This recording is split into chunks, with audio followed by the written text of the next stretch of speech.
الرحمن الرحیم۔ السلام علیکم ورحمۃ اللہ وبرکاتہ۔ وعلیکم السلام ورحمۃ اللہ وبرکاتہ۔ الحمدللہ ثم الحمدللہ، دن بدن آگے بڑھنے کا سلسلہ جاری ہے، بیت القرآن کے اسٹوڈنٹ کا بھی اور بیت القرآن کا اپنا سفر بھی۔ جو ہمارے لیے محترم ہستیاں، استاد محترم ہمارے، جو بھی ہمیں یہاں آ کے اتنا کچھ سکھا جاتے ہیں، ان کے ہمیشہ مشکور رہیں گے۔ اور ان کا یہاں آنا، ہمیں اتنا کچھ سکھا کے جانا، جو یہ جگہ جگہ سے جا کے کلیکٹ کرتے ہیں، اپنا وہ سارا ایکسپیرینس ہمیں یہاں ایک چھت تلے وہ آ کے سارا پرووائڈ کر جاتے ہیں، اور ہمارے لیے یہ ہمیشہ ہی فائدہ مند رہا ہے۔ اور میں بہت مشکور ہوں سر کے، کہ جب بھی کہیں آمنا صدقنا فوراً آ جاتے ہیں۔ اللہ تعالیٰ نے صحت سلامتی تندرستی عزت آبرو رزق نصیب فراخی کرے۔ ایک بڑا گہرا جملہ ہے جو انشاءاللہ دوسرے سر آئیں گے پھر بولوں گی، اور وہ دل سے نکلا ہے وہ سینٹینس، تو اور انشاءاللہ وہ ان کے سامنے بولا جائے تو زیادہ بہتر لگے گا۔ اب میں سر سے ریکویسٹ کرتی ہوں کہ وہ کائنڈلی اپنا، اور آپ کی سر ایسے بات ہوتی ہے جیسے مطلب اپنے ریئل بھائیوں کی، استاد کی بات ہوتی ہے۔ سر سید عبدالرحمن صاحب، نام بھی ایسے آ گیا ہے نا ہر بندے کے زبان میں۔ یہ بات سر سید عبدالرحمن صاحب نے کہی تھی، یہ بات سر سید استاد تو کہتے ہی نہیں ہیں استاد جی، بس یہی کہتے ہیں سر سید عبدالرحمن صاحب، ایسے لگتے ہیں جیسے اپنے بھائی کی بات ہو رہی ہے۔ اللہ تعالیٰ بہت صحت سلامتی تندرستی دے۔ آپ نے ہم پہ اس وقت اعتماد کیا ہے جب لوگ شاید ہمیں جانتے بھی نہیں ہیں۔ آپ کا ہم پہ اعتماد کرنا، ہم پہ ٹرسٹ کرنا، ہمیں اپنے آپ میں مضبوط کر رہا ہے کہ ہم انشاءاللہ یقیناً ایک دن آئے گا کہ کچھ کر سکیں گے انشاءاللہ۔ اب یہ وسائل نہ ہونے کے برابر ہیں، لیکن جب آپ جیسے لوگ ہم پہ ٹرسٹ کرتے ہیں نا، تو اس وقت ہمارا حوصلہ چٹان کی طرح، پہاڑوں کی طرح ہو جاتا ہے کہ نہیں، انشاءاللہ ایک دن آئے گا جب ہم خود کو قابل بنائیں گے۔ ایک دن آئے گا جب بیت القرآن کے اسٹوڈنٹس باقی معاشرے کے لیے، ملت کے لیے، مسلم امہ کے لیے نہ صرف باعث فخر بلکہ فائدہ مند بھی اور سود مند بھی ثابت ہوگی انشاءاللہ۔ تو سیرت کی کتاب ہم نے پڑھنی شروع کی تھی، تو میرا دل تھا کہ کوئی ایکسپیرینس بندہ آ کے ہم سے بات کرے، تاکہ ہمیں سیرت کا پتہ چلے کہ بیسیکلی سیرت کیا ہے۔ کیونکہ ہم نے ایک جملہ لکھا ہے ابھی جب سیرت شروع کی تھی کہ سیرت پڑھو تاکہ سیرت بنے، سیرت پڑھو تاکہ سیرت بنے۔ اور واقعی جب سے ہم نے وہ پڑھنا شروع کیا ہے تو اب ہماری ذات میں بھی ٹھہراؤ آ گیا ہے۔ اب باہر کی جتنے بھی پرابلمز ہوتی ہیں، جو تکلیفیں ہوتی ہیں، کوئی کچھ کہہ دیتا ہے، کوئی گالی دے دے، کوئی کچھ بھی کر دے نا، تو اب وہ ایسے لگتا ہے جیسے کہ یہ بہت ضروری تھا۔ وہ اب اپنے لیے نا باعث اطمینان لگنے لگ گئی ہیں۔ پہلے ڈپریشن میں چلے جاتے تھے، اب اطمینان میں آ جاتے ہیں۔ کیوں؟ صرف اس لیے کہ سیرت پڑھی ہے نا، تو پتہ چلا ہے کہ یہ چیزیں تو لازمی جز ہیں۔ سیرت پڑھو تاکہ سیرت بنے۔ جی استاد جی۔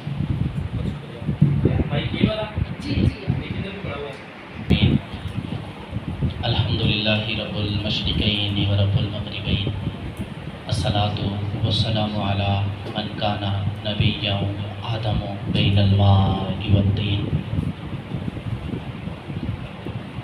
اما بعد فقد قال اللہ تبارک و تعالی فی القرآن المجید، بسم اللہ الرحمن الرحیم، وما ارسلناک الا رحمۃ للعالمین۔ صدق اللہ مولانا العظیم وبلغنا رسولہ النبی الکریم الامین۔ ان اللہ وملائکتہ یصلون علی النبی یا ایھا الذین آمنوا صلوا علیہ وسلموا تسلیما۔ اللہم صل علی سیدنا محمد وعلی آل سیدنا محمد وبارک وسلم۔ تمام حمد ہے اس خالق ازل کے لیے، سکون جھیل کو جو دیتا ہے کمل کے لیے۔ تمام حمد ہے اس خالق ازل کے لیے، سکون جھیل کو جو دیتا ہے کمل کے لیے۔ میں اسی کے نام سے کرتا ہوں ابتدائے سخن، جس کے نام فرشتوں نے بھی سنبھل کے لیے۔ انتہائی ادب و احترام کے لائق محترمہ پروفیسر صاحبہ، آپ کی تمام آپ کے ساتھ ہمہ تنگوش کام کرنے والی اور میری تمام بیٹیوں بڑے ادب و احترام کے ساتھ السلام علیکم۔ وعلیکم السلام ورحمۃ اللہ وبرکاتہ۔ میرے تمام بیٹوں کو بھی السلام علیکم۔ وعلیکم السلام ورحمۃ اللہ وبرکاتہ۔ امید کرتا ہوں آپ لوگ بڑے ہی خیر و عافیت سے ہوں گے۔ جیسا کہ پہلے دن میری حاضری ہوئی آپ لوگوں کے پاس، بہت اچھا لگا، اور کیسی بات ہے کہ اس بار پچھلی بار سے بھی زیادہ بہترین طریقے سے آپ نے استقبال کیا۔ اللہ تعالیٰ آپ کو سلامت رکھے۔ آج جو ہم نے جس بات کے اوپر بات کرنا ہے، ڈسکس کرنا ہے، جس پہ ہم نے بحث کرنا ہے، وہ ہے جی سیرت۔ تو وہی پرانی والی میری بات کہ میں آپ لوگوں کو کیا سیرت سکھاؤں گا۔ میں آیا ہوں تو مجھے لگا ہے کہ سیرت کے پیکر لوگ آگے موجود ہیں، لہٰذا جو ہماری گفتگو کی جو ابتدا ہے وہ ہم انتہا سے کرتے ہیں۔ یعنی پچھلی بار جب میں نے اپنی گفتگو ختم کر لی تھی تو پھر میں نے سوال و جواب کا سلسلہ شروع کیا تھا، اور پھر مجھے کالی پڑ گئی تھی کہ بس اب سوالوں سے جان چھوٹ جائے کیونکہ ٹائم بڑا ہو گیا تھا۔ آج میرا دل ہے کہ ہم ابتدائی سوالات سے کریں تاکہ آپ سوالات کرتے جائیں، میں جواب دیتا جاؤں۔ جی بیٹا کریں، جس بچے نے سوال کرنا ہے سب سے پہلے سوال کو ہم لیں گے۔ آج ہم نے کہا ہے آج کسی نے کوئی کویسچن نہیں کرنا، آج صرف ہم نے سیرت سنی۔ اچھا واقعی میں نہیں، لیکن کریں سوال کیونکہ آج تو میں سیشن انشاءاللہ کتنا لیتے ہیں۔ اچھا ٹھیک ہے۔ اس سے کوئی سیکھتی وہ تو بندہ نہیں اور ہی نکل جاتا ہے نا۔ ہاں ایسے ہی ہے۔ تو آج سیرت سوچ رہے تھے کہ سیرت پڑھ رہے ہیں نا تو اس پہ تھوڑی سی روشنی ڈالیں تاکہ پڑھنے میں لطف آئے۔ ہاں ٹھیک ہے۔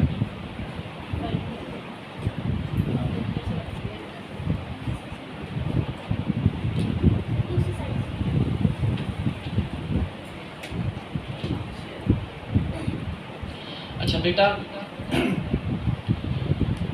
ہم نے آج دیکھنا ہے کہ ہمارے نبی اکرم صلی اللہ علیہ وآلہ وسلم کی جو سیرت طیبہ ہے، جو سیرت مبارکہ ہے، آپ صلی اللہ علیہ وآلہ وسلم نے جو زندگی گزاری ہے ہمارے درمیان، وہ کتنے سال کی ہے؟ 63 سالہ زندگی پیغمبر اسلام نے دنیا میں، ظاہری دنیا میں گزاری ہے۔ اس میں جو 40 سال ہیں پاک پیغمبر کے، وہ رسول پاک نے منوایا تھا ساری دنیا سے کہ میں ہوں۔ ایسا ہی ہے؟ آپ نے بعد میں بتایا تھا کہ میں پیغمبر ہوں۔ 40 سال کے بعد رسول اکرم نے بتایا تھا کہ میں پیغمبر ہوں، میں پیغمبر اسلام ہوں، میں کچھ ذمہ داریاں لے کر آیا ہوں، میں آپ لوگوں کو دینا چاہ رہا ہوں وہ ذمہ داریاں۔ جو 40 سال پیغمبر اسلام نے گزارے تب آپ نے بتایا نہیں تھا کہ میں پیغمبر ہوں۔ پیغمبر تھے، نبی وہ تب بھی تھے، لیکن بتایا نہیں کسی کو کہ میں نبی ہوں۔ بیٹا 40 سالہ زندگی اگر ہم آپ کی پچھلی جو گزری ہے 40 سالہ ابھی نبوت کا اعلان نہیں ہوا، اگر ہم اس کے اوپر بحث کریں، ہم اس کا مطالعہ کریں تو ہمیں اندازہ ہو جائے گا کہ انسانیت کیا چیز ہے، انسان کیسا ہونا چاہیے بندے کا۔ بھائی اگر ہم پاک پیغمبر کی زندگی وہ والی کا مطالعہ کریں جب آپ صلی اللہ علیہ وآلہ وسلم نے اعلان کر دیا تھا کہ میں رسول ہوں آپ کا، اب میں آپ کا نبی ہوں۔ جب اعلان ہو گیا باقاعدہ طور پر آپ صلی اللہ علیہ وآلہ وسلم سامنے آ گئے اور آپ نے کہہ دیا کہ میں تمہارا پیغمبر ہوں، میں تمہارا لیڈر ہوں، میں تمہارے لیے پیکر ہوں، بتا دیا۔ اچھا اس کے بعد کی اگر ہم آپ صلی اللہ علیہ وآلہ وسلم کی زندگی کا مطالعہ کریں تو میرا خیال ہے کہ ہم کہہ سکتے ہیں کہ چونکہ وہ ایک آئیڈیل ہونے کی حیثیت سے اعلان فرما چکے تھے، لہٰذا آپ صلی اللہ علیہ وآلہ وسلم کا ایک ایک لمحہ یقیناً پیکر ہوگا، یقیناً آئیڈیل ہوگا۔ اس کا مطلب ہے کہ 40 سال کے بعد جب آپ نے اعلان کر دیا کہ میرے اوپر کچھ رسپانسبلٹیز ہیں، میں اللہ کا رسول بن کر آپ کے پاس آیا ہوں، اور آج کے بعد آپ نے میری اتباع کرنا شروع کر دینی ہے۔ آج کے بعد وہ لوگ جو لا الہ الا اللہ پڑھ رہے ہیں، اس کے بعد وہ کسی اور نبی کا کلمہ پڑھ رہے ہیں، مسلمان تو تھے نا تب بھی. رسول پاک صلی اللہ علیہ وسلم جس خاندان میں تشریف لائے وہ خاندان کافر تو نہیں تھا بیٹا, وہ خاندان مسلمان تھا, لیکن وہ دین ابراہیمی کے اوپر تھا. ایسا ہی ہے 40 سالہ زندگی تک آپ صلی اللہ علیہ وسلم کا خاندان دین ابراہیمی کے اوپر تھا.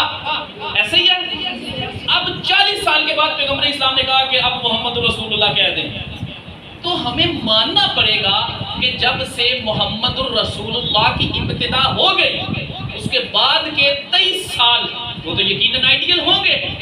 ایسا ہی ہے کوئی بھی کافر میں کہہ سکتا ہے, کوئی بھی جو اس کو قبول نہیں کرتا, یا آج بھی بڑے لوگ ایسے ہیں کہ جو اللہ کو مانتے ہیں نبی پاک کو نہیں مانتے. ایسا ہی ہے, یعنی چلیں جی آپ عیسائیوں کو لے لیں, کیا عیسائی اللہ کو نہیں مانتے؟ مانتے ہیں. وہ کس کو نہیں مانتے؟ محمد مصطفیٰ کو وہ نہیں مانتے. اچھا وہ ہمیں کہہ سکتے ہیں کہ جی یہ جو 23 سالہ زندگی ہے, ظاہر ہے انہوں نے جب آپ کو بتا جو دیا تھا میں نبی ہوں, تو یقیناً وہ تو آئیڈیل ہوں گے. ہمیں اس سے پچھلے 40 سالہ آئیڈیل بتاؤ کیسی ہے, مزے کی بات کہ نہیں. تو لہٰذا میں آپ کو 40 سالہ آئیڈیل زندگی کا ایک جملہ سنانے لگا ہوں, ذرا بڑی توجہ کے ساتھ سماعت فرمائیے گا. رسول پاک صلی اللہ علیہ وسلم نے, اچھا صرف پوائنٹ لکھا کریں بیٹا, لکھتے ہی نہ جایا کریں, میں بولتا جاتا ہوں آپ لکھتے جاتے ہیں, پوائنٹ لکھا کریں. تو میرا خیال ہے کہ میں جس طرح کی گفتگو آپ لوگوں کے ساتھ کرتا ہوں, جیسے کہ محترمہ میڈم صاحبہ نے کہا کہ ہمیں آپ میں کوئی غیر پن لگا ہی نہیں ہے, اپنائیت معلوم ہوتی ہے. میرا خیال ہے کہ میں جو بولتا ہوں آپ کو یاد ہوتا جاتا ہوگا. میں اتنے سادہ فہم میں گفتگو کرتا ہوں, کوئی مشکل الفاظ میں بولتا نہیں ہوں. باقی لوگوں میں اور مجھ میں جو فرق ہے وہ یقیناً یہی ہے کہ میرے لفظ کی سمجھ آ جاتی ہے. ایسا ہی ہے نا, پھر لکھیں صرف پوائنٹس, باقی میری بات آپ کو انشاءاللہ تا یاد نہیں بھولے گی, یہ میں آپ کو بتا دوں. بیٹا رسول پاک صلی اللہ علیہ وسلم نے نا دنیا کو اکٹھا کیا. عرب کی سرزمین پہ آپ نے ان تمام لوگوں کو اکٹھا کیا جو محمد کو جانتے تھے, سب کو اکٹھا کر لیا. آپ نے ان کو کہا کہ میں نے تمہارے درمیان زندگی کا ایک حصہ گزارا ہے. بالکل ٹھیک ہے نا. آپ نے کہا کہ اگر میں تم لوگوں سے کہوں کہ یہ ایک بہت بڑا جو پہاڑ تمہیں دکھائی دے رہا ہے, اس پہاڑ کے پیچھے ایک فوج ہے, ایک لشکر ہے جو تمہارے اوپر حملہ کر دے گا. آپ لوگ یقیناً اس بات سے باور ہیں, سنی ہوئی ہے نا یہ بات, آپ نے سنی ہے, لیکن مجھ سے سنے گا تو ایک الگ سا لطف آپ کو آئے گا. اور دوسرا ایک کانسیپٹ میں آپ کو دے کے جا رہا ہوں.